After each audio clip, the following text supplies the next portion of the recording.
नमस्ते मित्रों, मधुरम हिंदी उदयपुर मेवाड़ में आप सभी मित्रों का स्वागत कर रहा हूं। मित्रों, आज की जो हमारी कक्षा है वो शिक्षण विधियों में एक प्रमुख शिक्षण विधि है जो प्रायः परीक्षाओं में पूछी जाती है, आगमन निगमन विधि। वैसे आप इस विधि से परिचित होंगे, लेकिन फिर भी परीक्षा उपयोगी दृष्टिकोण से बहुत कम समय में आपके सामने इस कक्षा को रखने वाला हूं। इसलिए सभी मित्रों से आग्रह करता हूं कि आपका जुड़ाव मुझे कक्षा लेने के लिए उत्साहित करता है। इसलिए आप अधिक से अधिक संख्या में जुड़कर इन कक्षाओं का लाभ लें, ताकि मैं भी प्रोत्साहित होते हुए आपके लिए एक से एक अच्छी क्लास लाने का निरंतर प्रयास करूं। मित्रों, मोटिवेशन दोनों तरफ चाहिए।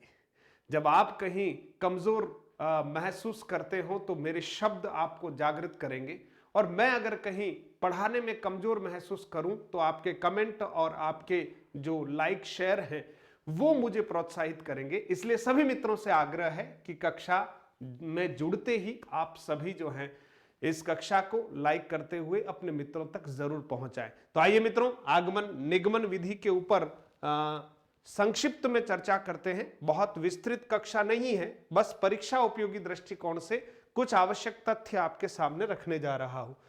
मित्रों, सबसे पहले हम पढ़ने वाले हैं आगमन विधि। अगर इस शब्द का हम विश्लेषण करने का प्रयास करें तो ये आगमन है क्या। मित्रों, आप देखेंगे आ उपसर्ग है और यहां पर लिखा हुआ है गमन। ठीक है, इसी तरह से इसकी पूरक जो विधि है मित्रों, नी उपसर्ग है और लिखा हुआ है गमन। दोनों में एक शब्द कॉमन है, वो है वो शब्द कौन सा है? गमन। गमन का अर्थ होता है जाना, ठीक है, चलना। तो आप यहां समझें कि ये जो आ है और जहां आ का काम खत्म होता है वहीं से नी का काम शुरू हो जाता है। इसलिए हमने कहा है कि आगमन और निगमन विधि एक दूसरे की पूरक शिक्षण विधि है, और साथ ही साथ हमने ये भी कहा है कि जहां आगमन का समापन होता है वहीं से निगमन का क्या होता है? प्रारंभ होता है। तो जितने मित्र जुड़े हुए हैं सभी का स्वागत करता हूं। विशेष रूप से आप सभी बड़े उत्साह के साथ पढ़ते रहिएगा। जितने भी दिन शेष हैं उन दिनों में अच्छी तरह से चिंतन करते हुए हम आगे बढ़ें, है ना। अपने आप के ऊपर थोड़ा भरोसा भी और कंट्रोल भी दोनों रखते हुए हमें इस विजय अभियान को निरंतर जारी रखना है। तो आइए पहले आगमन की बात कर लेते हैं। मित्रों, आज की कक्षा में हम आगमन विधि, और ये विधि वास्तव में बहुत प्राचीन विधि है मित्रों, इसकी कुछ परिभाषाएं, चरण, शिक्षण सूत्र, गुण, दोष, इन सब पर हम चर्चा करने वाले हैं। तो आपसे आग्रह करूंगा कि बहुत अच्छे भाव से आपको इन कक्षाओं से जुड़े रहना है और इस विधि को अच्छे से समझना है। चलिए शुरुआत करते हैं। सबसे पहले मित्रों, इस विधि के प्रवर्तक की अगर हम बात करें तो बहुत प्राचीन विधि है और इसके प्रवर्तक हैं अरस्तु। अरस्तु एक महान दार्शनिक है यूनान के, जिनका शिक्षा के ऊपर बहुत बड़ा प्रभाव रहा है और एक बहुत बड़ा योगदान भी रहा है। तो आगमन विधि के प्रवर्तक की अगर बात करें मित्रों, तो आपको बताना है कि आगमन विधि के प्रवर्तक कौन है। आगमन विधि के प्रवर्तक है अरस्तु, अंग्रेजी में इनको एरिस्टोटल कहते हैं। सबसे पहले आप देखिए कि इसका जो प्रयोग है वो किसके लिए किया जाता है। तो आगमन विधि का प्रयोग विशेष रूप से व्याकरण शिक्षण के लिए किया जाता है, यानी व्याकरण के विविध अध्यायों को, प्रकरणों को समझाने के लिए आगमन विधि जो है वो बड़ी महत्वपूर्ण है। तो आगमन विधि का प्रयोग सबसे ज्यादा किसके लिए किया जाता है? व्याकरण शिक्षण के लिए। फिर बात करते हैं कि इस विधि का प्रयोग किन कक्षाओं के लिए किया जाता है। तो छोटी कक्षाओं के लिए, यानी प्राथमिक व उच्च प्राथमिक कक्षाओं के लिए यह विधि उपयोगी है। उच्च कक्षाओं के लिए यह विधि इतनी उपयोगी नहीं है। ठीक है, तो छोटी कक्षाओं के लिए यह विधि उपयोगी है।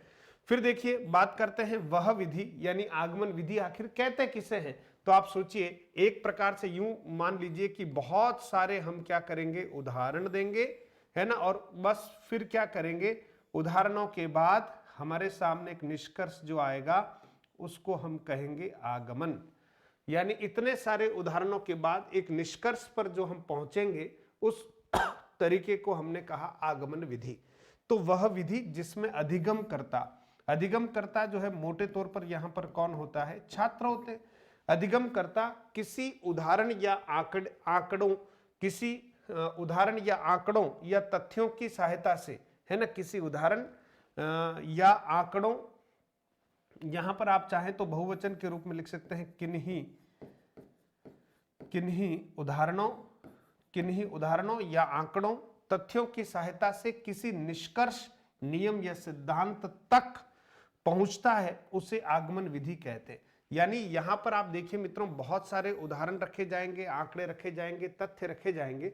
इन आंकड़ों, उदाहरणों और तथ्यों की सहायता से किसी सूत्र तक अगर पहुंचना, निष्कर्ष तक पहुंचना, जिस विधि में किया जाता है, या जिस विधि में बहुत सारे उदाहरणों से किसी एक सूत्र पर पहुंचा जाए या किसी एक निष्कर्ष पर पहुंचा जाए, जिसमें छात्रों की भी बहुत अच्छी भागीदारी होती है, उस विधि का नाम मित्रों क्या है? आगमन विधि। ठीक है मित्रों, चलिए आगे बढ़ते हैं। फिर देखें मित्रों कि कुछ परिभाषाएं हम देख लेते हैं।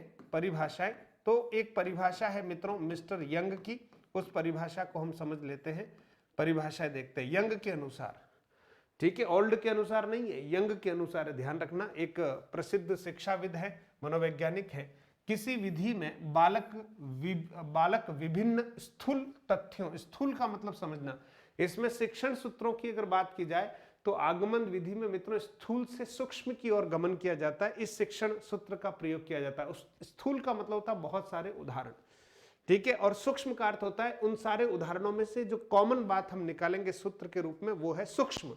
तो यहां पर देखिए, किसी विधि में बालक विभिन्न स्थूल तथ्यों के आधार पर अपनी मानसिक शक्ति का प्रयोग करते हुए किसी विशेष नियम या सिद्धांत पर पहुंचता है, किसी विशेष नियम या सिद्धांत पर पहुंचता है, उसे आगमन विधि कहते हैं। ये कहने वाले कौन है मित्रों? यंग। दूसरी परिभाषा मित्रों जॉयसी के अनुसार, जॉयसी क्या कहते हैं मित्रों? आगमन विशेष दृष्टांतों की सहायता, आगमन विशेष दृष्टांतों की सहायता सामान्य नियमों को विधि पूर्वक प्राप्त करने की क्रिया है। दृष्टांतों की सहायता से, है ना, सामान्य नियमों को, दृष्टांतों की सहायता से सामान्य नियमों को विधि पूर्वक प्राप्त करने की क्या है? एक प्रक्रिया है। और लैंडन जो है वो कहते हैं जब बालक के समक्ष अनेक तथ्यों, उदाहरणों एवं वस्तुओं को प्रस्तुत किया जाता है, तत्पश्चात बालक स्वयं क्या करता है? निष्कर्ष पर पहुंचने का प्रयास करते हैं, तब वह विधि आगमन कहलाती है। कहने का अर्थ यह है मित्रों कि जैसे हम व्याकरण का कोई एक प्रकरण पढ़ा रहे हैं, मान लीजिए संधि पढ़ा रहे हैं। अब संधि में हमने क्या किया? अ प्लस अ, ऐसे कॉम्बिनेशन वाले 30 उदाहरण बच्चों के सामने रख लिए, 20 उदाहरण रख लिए। अब उन बच्चों को हम कहेंगे कि भाई इन सारे शब्दों में कोई ऐसी बात नजर आती है जो सामान्य है।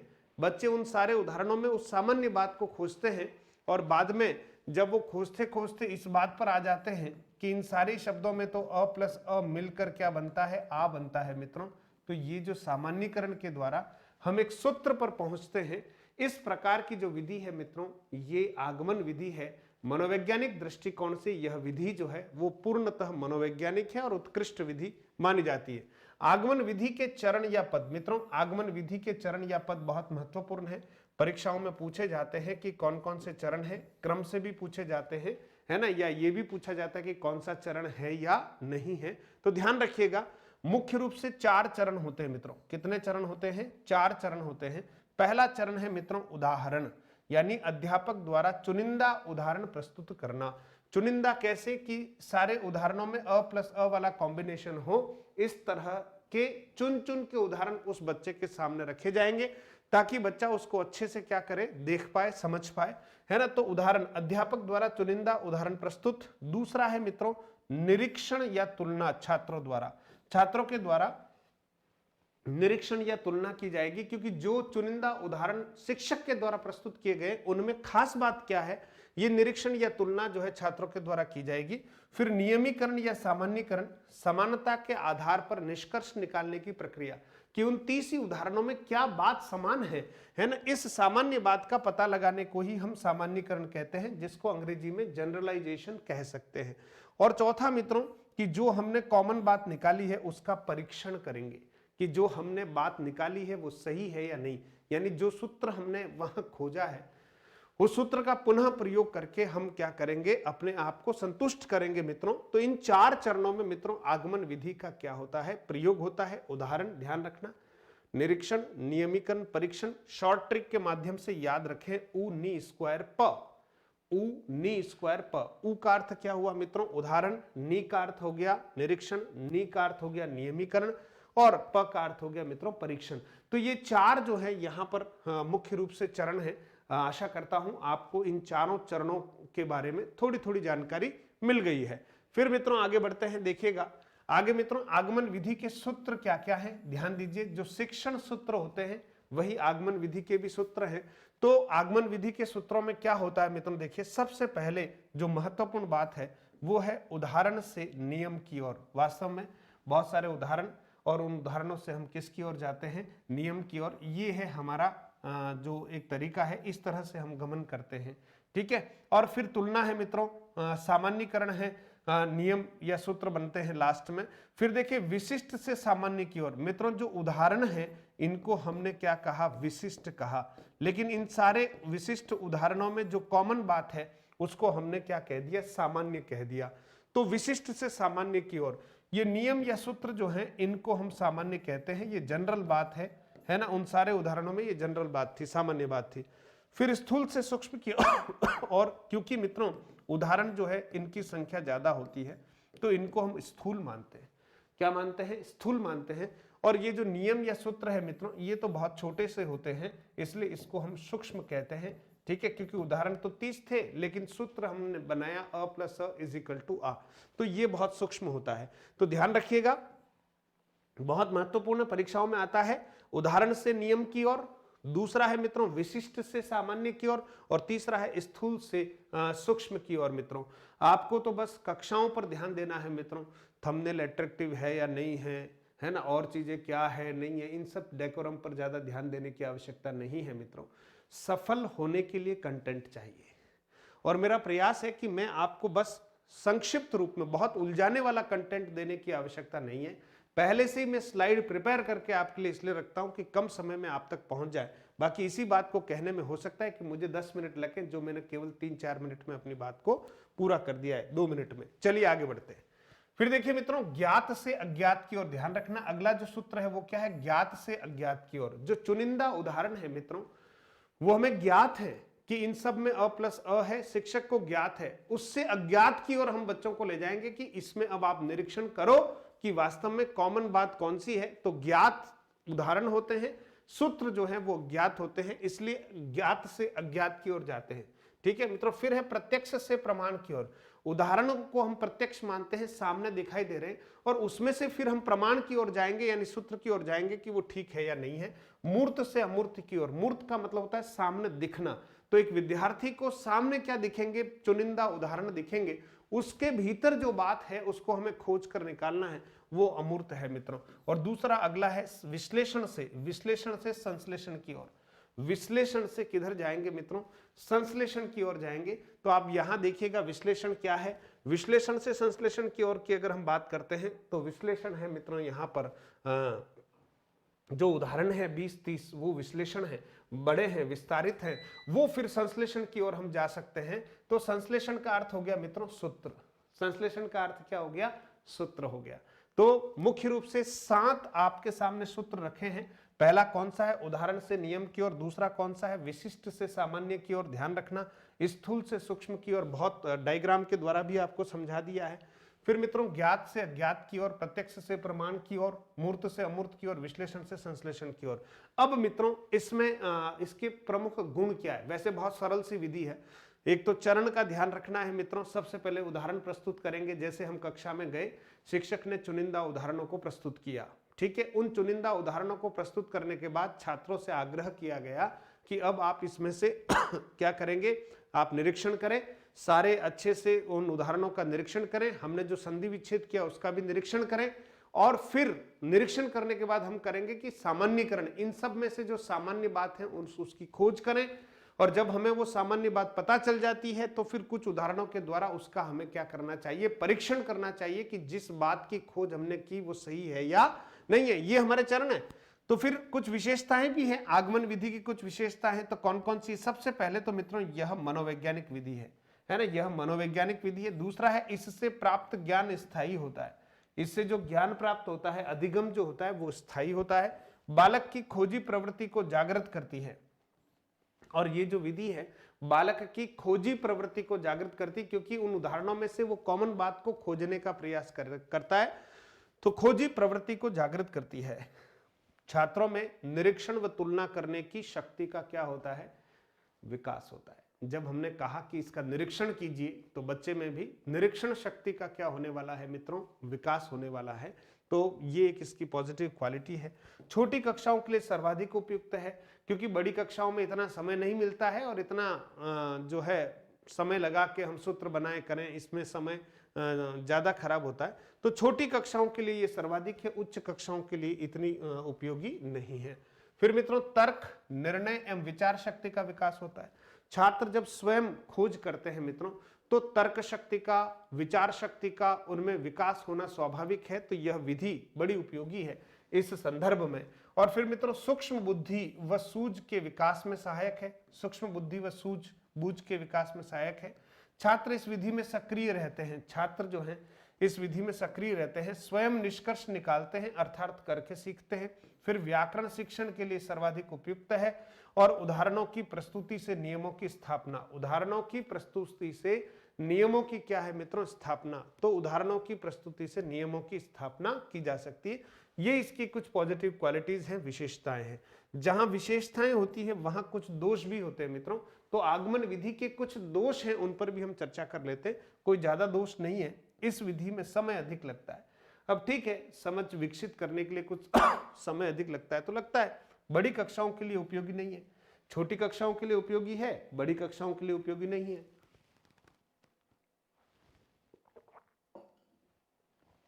ठीक है मित्रों, चलिए, तो आगमन विधि एक प्रकार से क्लियर।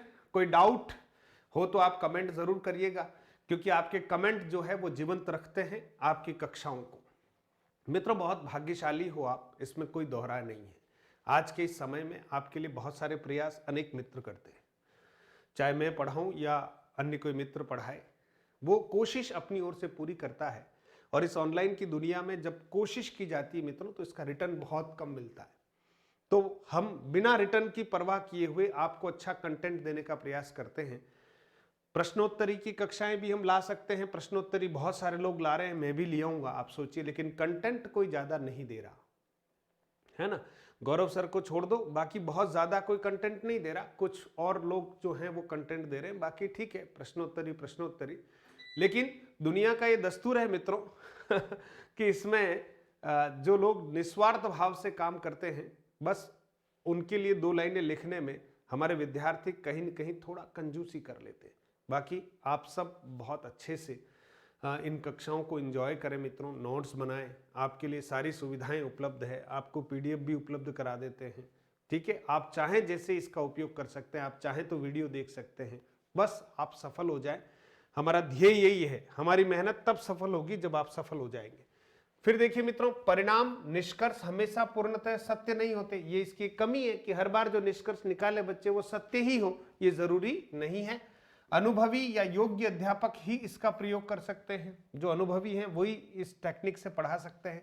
समय पर पाठ्यक्रम पूरा नहीं हो पाता, क्योंकि हर चीज में हम समय बहुत लेते हैं। छात्रों में अधिगम की गति धीमी व परिश्रम अधिक होता है।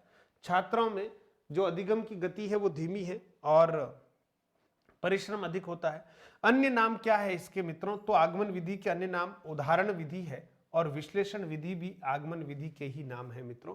तो एक प्रकार से आगमन विधि आपके सामने पूरी होती है मित्रों। और कुछ प्रश्न की बात करते हैं तो आप देखिए, आगमन विधि में छात्र अग्रसर होता है। ध्यान देना, आगमन विधि में छात्र अग्रसर होता है और 4 ऑप्शन है, उत्तर आपको ही देना है। पहला ऑप्शन है विशिष्ट से सामान्य की ओर, सामान्य से विशिष्ट की ओर, सामान्य से सामान्य की ओर, विशिष्ट से विशिष्ट की ओर। आपको बताना है, ये शिक्षण सूत्र है एक्चुअल में, और आगमन विधि में इसमें से कौन से शिक्षण सूत्र का प्रयोग होगा या इस प्रश्न का सही उत्तर कौन सा होगा। तो आपको बताया था मित्रों कि उदाहरण जो है वो विशिष्ट होते हैं और जो सूत्र बनता है वो सामान्य होता है। तो इस प्रश्न का सही उत्तर है ऑप्शन नंबर 1, विशिष्ट से सामान्य की ओर। फिर मित्रों दूसरी बात है प्रश्न नंबर 2, आगमन विधि का अधिकांश प्रयोग किया जाता है। आगमन विधि का अधिकांश प्रयोग किया जाता है व्याकरण शिक्षण में, साहित्य शिक्षण में, अभिक्रमित अनुदेशन में, पर्यवेक्षित अध्ययन में। अभी आपको भिड़ते ही बताया था किसके प्रवर्तक अरस्तु माने जाते हैं, है ना। और इसका जो उद्देश्य है या इसका प्रयोग जो है ज्यादातर किसके लिए किया जाता है मित्रों, तो आपने देखा होगा व्याकरण के लिए ही इस विधि का ज्यादातर प्रयोग किया जाता है। इसका मतलब किसी अन्य जगह नहीं करेंगे ऐसा नहीं है, लेकिन प्रमुखतः इसका प्रयोग व्याकरण शिक्षण में ही किया जाता है। ठीक है मित्रों, चलिए इसकी पूरक विधि जो है उस पर भी हम चर्चा कर लेते हैं। और वो पूरक विधि कौन सी है मित्रों, निगमन विधि। कौन सी है, निगमन विधि। तो आप सभी का मैं निगमन विधि में भी स्वागत करता हूं। जैसे सिक्के के दो पहलू होते हैं मित्रों, एक दूसरे पर निर्भर होते हैं, वैसे ही आगमन और निगमन विधि जो है एक दूसरे पर क्या होती है मित्रों, निर्भर होती है। कई बार आप देखते हैं कि हम जो है, मान लो हमने यहां पर 50 इसमें 5 का भाग दिया मित्रों, ठीक है। तो आप देखेंगे कि यहां पर जो आएगा वो कितना आएगा, 10। ठीक है, हम कई बार ये जो हमने भाग जो है वो सही किया या नहीं किया, उत्तर तो आ गया, इस उत्तर को चेक करने के लिए वापस इंटू 5 करेंगे, और अगर 50 आ जाता है तो हमने जो भाग किया वो सही किया। कहने का अर्थ ये है कि जहां आगमन विधि का समापन है वहीं से निगमन विधि का क्या है, प्रारंभ है। जैसे दिन की समाप्ति रात्रि में परिवर्तित हो जाती है, वैसे ही आगमन की समाप्ति निगमन में परिवर्तित हो जाती है। अब यहां पर बात कैसे होगी मित्रों कि ये नी तो रहने वाला है छोटा, है ना, और फिर मित्रों यहां से जो बात होगी वो इस रूप में होगी कि ये गमन जो है वो हो जाएगा बड़ा। समझ में आ गई बात, ये गमन जो है वो बड़ा हो जाएगा। तो उल्टा हो गया, यानी भिड़ते ही कक्षा में शिक्षक जाकर सूत्र बताएगा बच्चों को, और उस सूत्र को फिर प्रमाणित करने के लिए, उस सूत्र को जस्टिफाई करने के लिए वो बहुत सारे उदाहरणों के साथ गुजरेगा। तो कुल मिला के यहां से हम इधर चल रहे हैं मित्रों, है ना, और उस आगमन में हम इधर से इधर चल रहे थे। तो निगमन विधि में सूत्र पहले है मित्रों, ध्यान रखना, उदाहरण बाद में।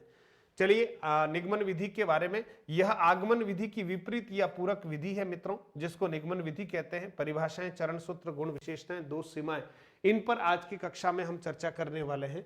तो चलते हैं आगे की तरफ मित्रों। देखिए निगमन, तो निगमन में आप इसको इस तरह से समझ लें, नियम, ठीक है, और गमन का अर्थ यहां पर आप समझ लेंगे उदाहरण, उदाहरण। तो मित्रों यहां पर जो बात होती है कि भाई ये नियम है और इसको हम कहीं ना कहीं चाहते हैं कि स्पष्ट करें, तो इस तरह से आप देखेंगे कि हमें बहुत सारे उदाहरण लिखने पड़ेंगे।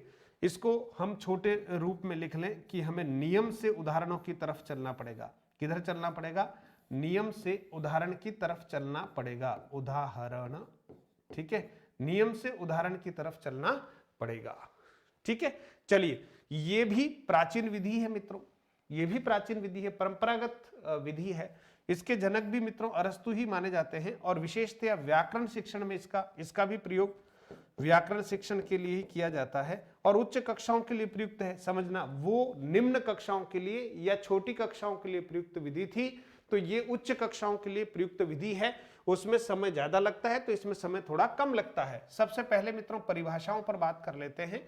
वह विधि जिसमें अध्यापक सबसे पहले विद्यार्थी या अधिगमकर्ता को नियम बताता है, सीधा नियम बताता है, x square plus y square, मान लीजिए कोई भी जो है नियम बताता है सीधा ही, फिर इसको जो है प्रमाणित करता है, उसे निगमन विधि कहते हैं। अब यहां पर भी परिभाषा है लैंडन के अनुसार, वह विधि जिसमें नियम व सिद्धांत पहले बताकर उसे तथ्यों व उदाहरणों के आधार पर सिद्ध किया जाता है, उसे निगमन विधि कहते हैं। यानी सूत्र पहले बता दिया जाता है और उसको सिद्ध करने के लिए जो उदाहरण दिए जा रहे हैं वो बाद में दिए जाते हैं, ऐसी विधि को हमने निगमन विधि कहा। वर्दीमीर जो है मित्रों एक अन्य मनोवैज्ञानिक है। वर्दीमीर वो कहते हैं कि शिक्षण सूत्रों की उदाहरणों द्वारा पुष्टि निगमन विधि है। शिक्षण सूत्रों की उदाहरणों द्वारा जो पुष्टि है वो क्या है मित्रों, निगमन विधि है। ये मोस्ट है, परीक्षाओं में कई बार परिभाषाएं पूछ ली जाती है। थॉमस एम रिस्क जो है, अज्ञात सूत्रों या सिद्धांतों को प्रायोगिक सिद्धांतों द्वारा प्रकाश में लाना, अज्ञात सूत्रों या सिद्धांतों को प्रायोगिक सिद्धांतों द्वारा प्रकाश में लाना ही निगमन प्रणाली है मित्रों।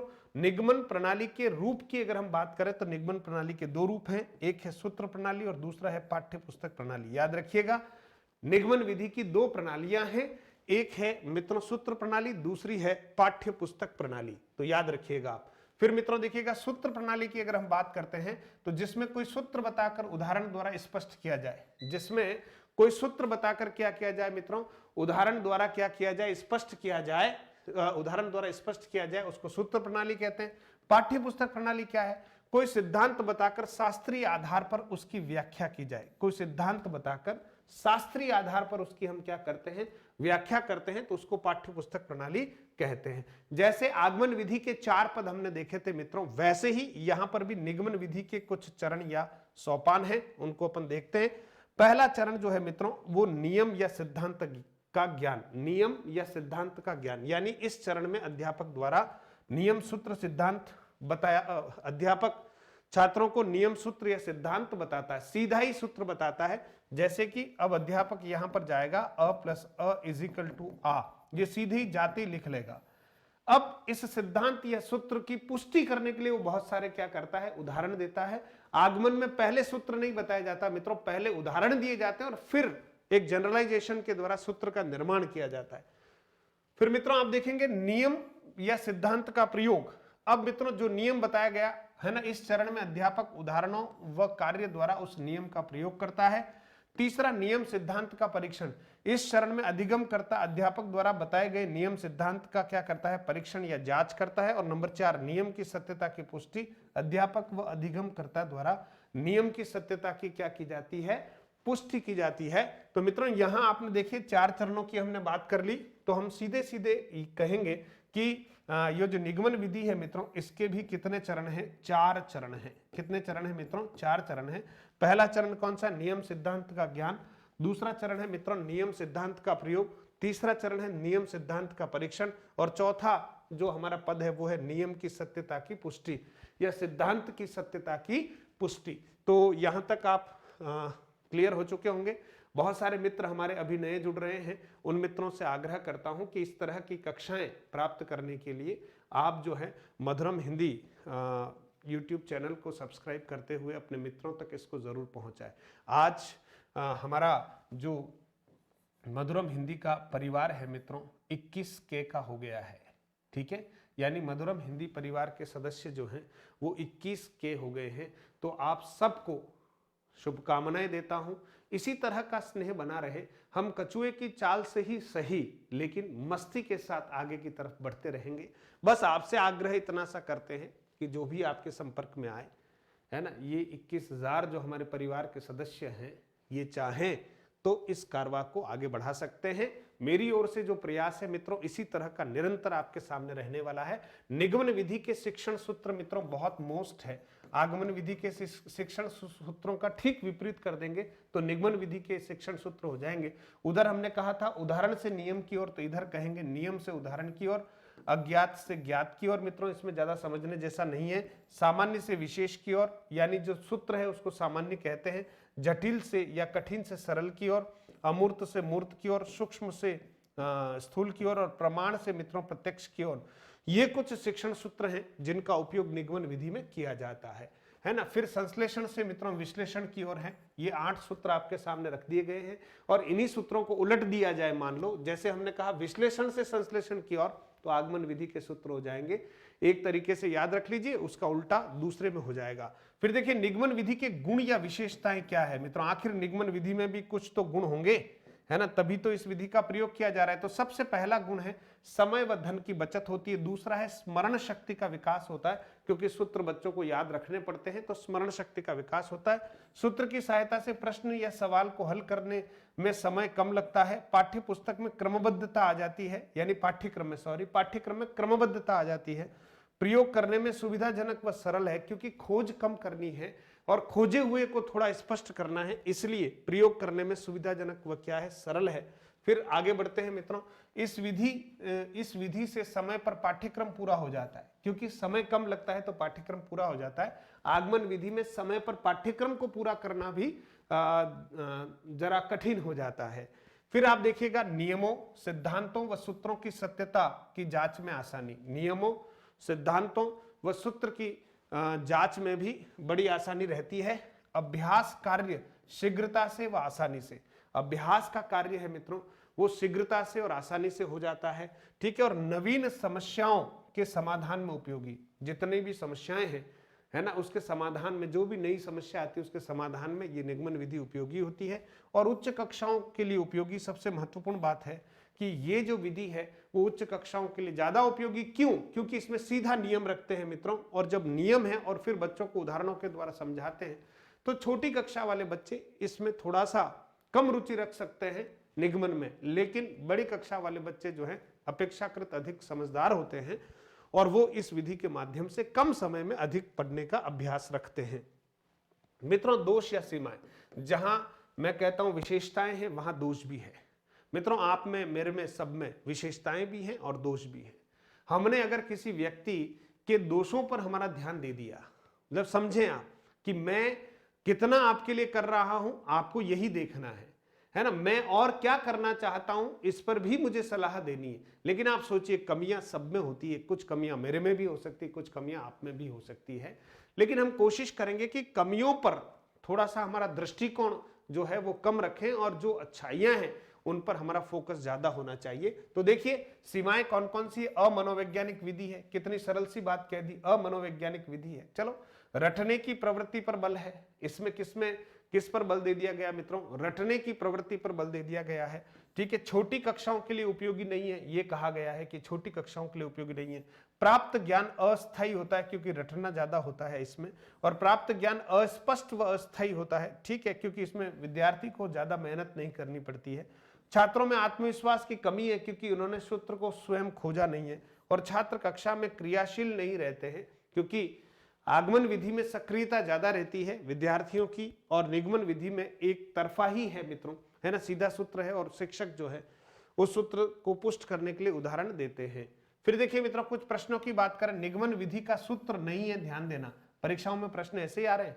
निगमन विधि का सूत्र नहीं है। कौन सा नहीं है? अज्ञात से ज्ञात की ओर, ध्यान रखना, अज्ञात से ज्ञात की ओर, सामान्य से विशिष्ट की ओर, ठीक है, सामान्य से विशिष्ट की ओर, और फिर आप देखेंगे नियम से उदाहरण की ओर, और सूक्ष्म से स्थूल की ओर। मित्रों, सूक्ष्म से तो आप समझें अज्ञात, अज्ञात जो है मित्रों वो क्या था? सूत्र, है ना, तो सूत्र से यहां सॉरी अज्ञात जो है मित्रों वो क्या है? सूत्र है, ठीक है। यहां पर आप देखिएगा सामान्य, सामान्य हमने किसको कहा? ये भी नहीं है। सूक्ष्म से स्थूल की ओर, ये भी नहीं है। तो सही उत्तर आप बताने का प्रयास करें, नियम से उदाहरण की ओर जाते हैं, ये बात बिल्कुल सही है। अब आप देखिए इस प्रश्न के उत्तर में ज्ञात जो है वो मित्रों क्या था? हमें ज्ञात जो है वो उदाहरण होते हैं, ज्ञात जो है वो क्या होते हैं? उदाहरण होते हैं। और अज्ञात जो है मित्रों इस प्रश्न में मुझे लग रहा है कि चारों ही ऑप्शन जो है एक जैसे, ज्ञात उदाहरण है और अज्ञात क्या है? अज्ञात क्या है? अज्ञात जो है वो सूत्र होता है। तो उदाहरण से सूत्र की ओर, तो यहां पर भी जो है ठीक नहीं है। तो चारों ऑप्शन यहां पर देखिए, है ना, हम यहां पर एक बार आपको मैं ले चलता हूं इस सूत्र को, अगर आप वापस से देखना चाहें तो देखिए, है ना, क्या कहा? अज्ञात से ज्ञात की ओर। तो यहां पर यह पूछा गया है कि कौन सा ऐसा ऑप्शन है, क्या, है ना, निगमन विधि का सूत्र नहीं है, तो ये भी निगमन विधि का सूत्र है। सामान्य जो है मित्रों वो क्या होते हैं? सामान्य जो है वो नियम होता है और विशिष्ट उदाहरण होते हैं, ये भी निगमन विधि का ही सूत्र है, ठीक है। और फिर देखते हैं कि नियम से उदाहरण की ओर मित्रों, तो नियम से उदाहरण की ओर भी निगमन विधि का ही सूत्र है, और सूक्ष्म से स्थूल की ओर मित्रों ये भी निगमन विधि का है। तो यहां पर मैं थोड़ा सा करेक्शन करूंगा मित्रों, इसको मैं बना रहा हूं उदाहरण से नियम की ओर, उदाहरण से नियम की ओर, नियम की ओर। हालांकि ये चारों ऑप्शन ठीक है, तब जाकर हम कहेंगे कि ये जो है ये निगमन विधि का सूत्र नहीं है, बाकी चारों ही सूत्र निगमन विधि के थे। निगमन विधि के जनक है मित्रों, प्रश्न आ रहा है, बताइए, आप उत्तर बताइए, निगमन विधि के जनक कौन से हैं? चार ऑप्शन आपके सामने है, बताएं आप मित्रों। अच्छा, ये जो समय हमने रखा है मित्रों, क्या ये उपयुक्त है आपके अनुसार? मुझे कमेंट करके जरूर बताइएगा कि जो हम इस समय